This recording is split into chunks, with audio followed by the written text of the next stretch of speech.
Mesdames, Messieurs, bonsoir et bienvenue à cette édition d'information. Un seul titre, cérémonie de remise de dons de matériel d'assainissement aux femmes du quartier Mamarila de Banamba d'une valeur de 500 000 francs CFA. Ce don permettra de booster les activités de salubrité des femmes du quartier Mamarila.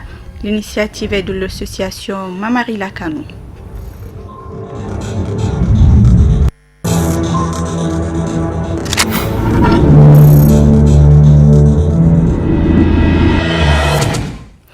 Point de presse des organisateurs du Forum international Yeredon sur le patronyme Bagayogo. Objectif, informer la communauté Bagayogo de la tenue de ce forum du 24 au 25 février prochain dans le village de Kélia. Reportage Kafouné Bachili et Fatmata Doumbia. Situé à 100 km au sud de Bamako et à 60 km au nord de Bougouni, c'est le village de Kélia qui abritera du 24 au 25 février le Forum international Yeredon sur le patronyme Bagayogo. Confirmation avec ce point de presse qui vise à informer toutes les communautés Bagayogo du Mali et de la diaspora en faveur d'une forte mobilisation. Selon M. Moumouni Bagayogo, premier adjoint au maire de Kélia, la tenue de ce forum contribuera sans nul doute au resserrement des liens de fraternité entre les communautés Bagayogo du monde entier, un cadre opportun pour le renforcement de la cohésion sociale et à rendre plus visible la commune rurale de Kélia, localité des Bagayogo de tout horizon. C'est pour que les Bagayogo puissent se connaître et connaître leur histoire. Savoir que Kélia, c'est le commencement de tout. Après Tombouctou, les Bagayogo sont venus à Kélia. Et on doit être à mesure de dire à nos frères, à nos sœurs, que c'est à Kélia que tout a commencé. Et donc, les Bagayogo doivent aussi savoir qui sommes-nous. Qu'est-ce que Bagayogo veut dire? Est-ce que les Bagayogo sont des forgerons ou pas? Alors voilà des tas de questions qui seront répondues lors du forum. Mais je vous avoue que nous ferons tout pour que les gens soient accueillis dans les conditions désirables. La commune s'attend forcément à des retombées parce que quand les uns et les autres sauront qu'ils sont originaires de Kélia, forcément, certains n'avaient pas d'engouement pour la commune de Kélia, ils vont forcément avoir d'engouement pour la commune de Kélia. Et c'est pourquoi j'ai dit dans mon discours que ça permettra à la commune de Kélia d'être visible sur le plan national, sous-régional et international. Donc c'est d'où l'organisation du forum en quelque sorte. Dans le souci de parfaire la bonne réussite de ce forum, un comité local d'organisation est mis en place, lequel comité est composé de 6 sous-commissions. Par rapport à la réussite du forum, on a mis en place 6 commissions de travail. Le premier, c'est le comité scientifique. Après le comité scientifique, il y a la sous-commission des finances.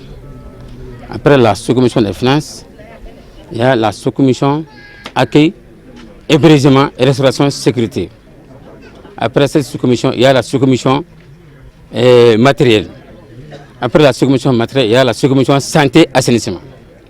Et maintenant, le tout chapeauté par la grande commission d'organisation. Bon, le forum commence le 24. Le matin, il y aura la lecture du Coran devant la mosquée de Kélia Mansa, ici à Kélia. Après ça, le reste des cérémonies auront lieu au terrain de l'école de Kélia. Bon, il y aura les discours. Après, il y aura aussi les conférences et débats. Par rapport à qui sont les Bagayogo, d'où viennent-ils, comment ils sont répartis dans le reste du monde. La tenue de ce forum permettra d'offrir une opportunité à la dite communauté à renforcer leur connaissance de soi sur leur identité socio-culturelle. Patronyme Bagayogo, amis et sympathisants, rendez-vous est donc pris les 24 et 25 février à Kélia où se tiendra le forum Yeredon sur le patronyme Bagayogo. Don de matériel d'assainissement de l'association Mamarila Kanou de Banamba aux femmes de leur quartier. La cérémonie de remise de ce don était placée sous le parrainage de l'honorable Mamadou Ndifan Separa, élu du cercle. Reportage Moussa Fomba et Ibrahim Koulibaly. Ce don composé de brouettes, de pelles et de râteaux permettra de booster les activités de salubrité des femmes du quartier Mamarila. Par la grâce de Dieu, la cause qui nous réunit aujourd'hui est d'une grandeur inestimable. Nous jeunes, ayant conscience que nous devrons être la machine ouvrière de la vieillesse, voulons prouver à nos parents toute notre disponibilité.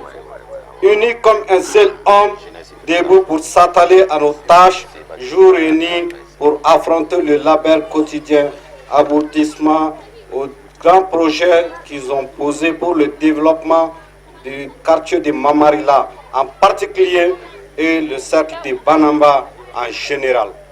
Sur le plan de la valeur sociale, économique, culturelle et sportive. Inch'Allah, nous ferons tout de notre mieux pour l'épanouissement de notre cher quartier Mamarila. Car le développement d'un quartier, d'une ville, d'un cercle, d'une région et de toute une nation est une œuvre éternelle qui se passe en relais de génération en génération. Chacun, par le temps qu'il a vécu, doit assurer une bonne relève. Nos parents nous ont laissé de merveilleuses choses. C'est à nous de les entretenir et travailler dur pour faire profiter mieux nos successeurs. Aujourd'hui, je suis très contente parce que l'association pour le développement des jeunes de Mamarila, qui se siège à Banamba, nos ressortissants qui sont à Bamako, le jour qu'on a entendu qu'on a créé une association ici pour le développement du quartier, ils ont rassemblé à Bamako pour se réunir, d'associer et de créer une association qui s'appelle Mamarila Kanou, en collaboration avec les jeunes de Mamarila. Il nous a promis, comme il y a une association femmes de Mamarila qui est là pour l'hygiène et salubrité. Chaque jour, ils sortent massivement, les vieilles, les femmes sortent massivement pour faire l'assainir le quartier de Mamarila. Le chose nous a très contents. Donc l'association Kanou a dit, ils ont un moyen, ils viennent aider les femmes qui sont ici. Le matin qu'ils ont remis ce matin, vraiment, c'est notre plaisir, c'est notre demande. Nous sommes très contents d'ici aujourd'hui. Les femmes présentes qui ont eu cette matériel, vraiment, ils sont très contents. On n'a que remercier les jeunes de Mamarila qui sont à Bamako. Il est impératif que les jeunes se mobilisent en association pour relever le défi de l'assainissement, seul gage de vivre dans un environnement sain. Les jeunes du quartier Mamarila entendent pleinement jouer leur partition. Vraiment, je ne peux pas estimer mon sentiment parce que c'est ce que l'État a besoin aujourd'hui, que les jeunes se mobilisent, se donnent la main, créent des associations pour le développement de nos localités, y compris le Mali. Donc je suis très ravi de cette action qui viennent de faire les jeunes de Mamarila. Vraiment, d'abord, moi j'aimerais appeler l'honorable député Mfa Sempara, le président de la jeunesse. J'aimerais l'appeler président.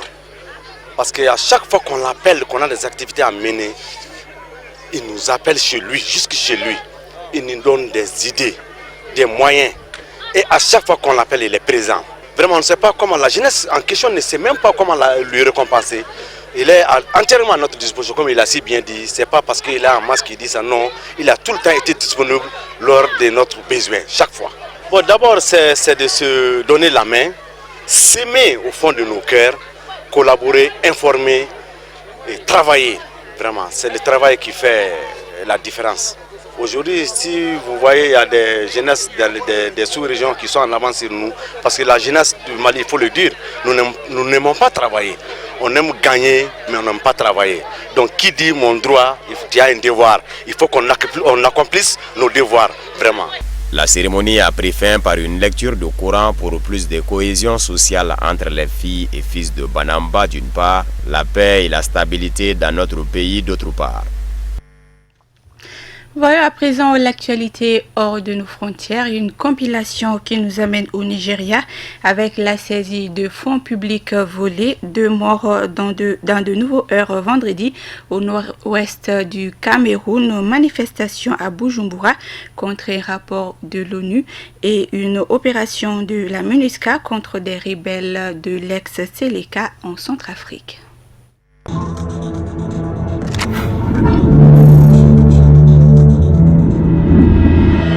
La traque des fonds publics détournés se poursuit au Nigeria. Le gouvernement a déclaré dimanche avoir récupéré environ 177 millions de dollars volés à l'État. Le ministère de l'Information, qui en a fait la révélation, a précisé que les fonds en question ont été saisis à partir de 3 sources grâce à des dénonciateurs. Dans un communiqué, il a indiqué que le montant le plus élevé, les 136 millions de dollars, ont été récupérés d'un compte dans une banque commerciale sous un faux nom. C'est la première fois depuis mi-2016 que le gouvernement nigérian rend officiellement public les chiffres de l'argent saisi dans le cadre de la lutte contre la corruption, qui est l'une des priorités du chef de l'État Muhammadu Buhari, qui en a fait une promesse de campagne.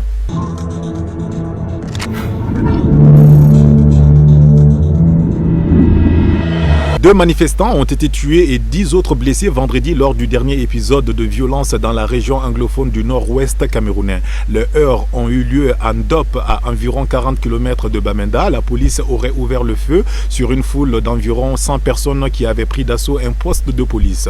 Des témoins ont affirmé que les manifestants demandaient la libération de personnes accusées d'avoir incendié une école de langue française mercredi dernier. Les protestations ont commencé en novembre dans la ville de Bamenda, capitale du nord-ouest, lorsque les avocats et des professeurs ont affirmé que leurs droits étaient négligés par la majorité francophone du Cameroun. Elles se sont répandues depuis et constituent désormais un test majeur pour le président Paul Biya dans la préservation de l'unité du Cameroun.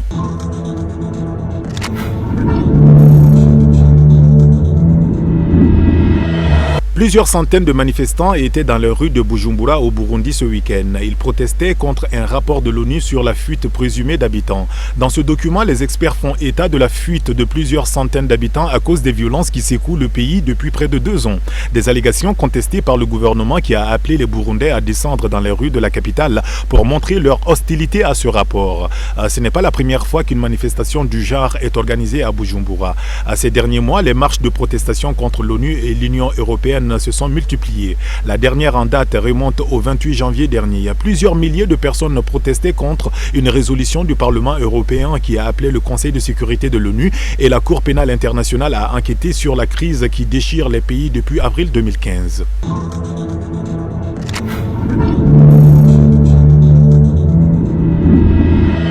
Un hélicoptère de la force de l'ONU en Centrafrique est intervenu samedi pour stopper des hommes armés d'une faction de l'ex-rébellion Seleka qui avançait vers la ville de Bambari, selon un communiqué de la MINUSCA.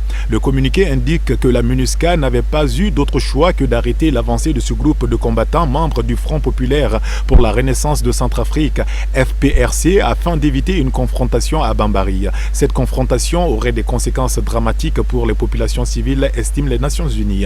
Le chef d'état-major du FPRC et 2 autres combattants du FPRC ont été tués au cours de l'opération.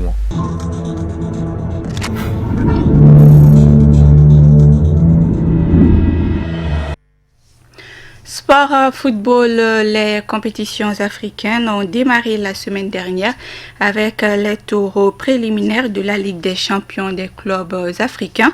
La Real de Bamako a été tenue en échec à domicile par le River United du Nigeria. C'était samedi dernier au stade Omnisport Modibo Keïta. Reportage Boubacar Traoré. Le week-end dernier était marqué par les rencontres allées des compétitions africaines des clubs. En effet, l'AS Real de Bamako, habillé en noir et blanc, était l'hôte du Réveil United du Nigeria en Ligue des Champions. C'était samedi dernier au stade Modibo Keïta devant un public venu assez nombreux. Dès l'entame de la rencontre, les réalistes affichent leurs couleurs en dominant le début de la rencontre. Aussitôt après, les matchs s'est équilibré avec des occasions de but ratées d'une part et d'autre. N'eût été la maladresse des attaquants, on aurait pu assister à l'ouverture du score, mais la mi-temps intervient sur ce score nul et vierge des 0 buts partout.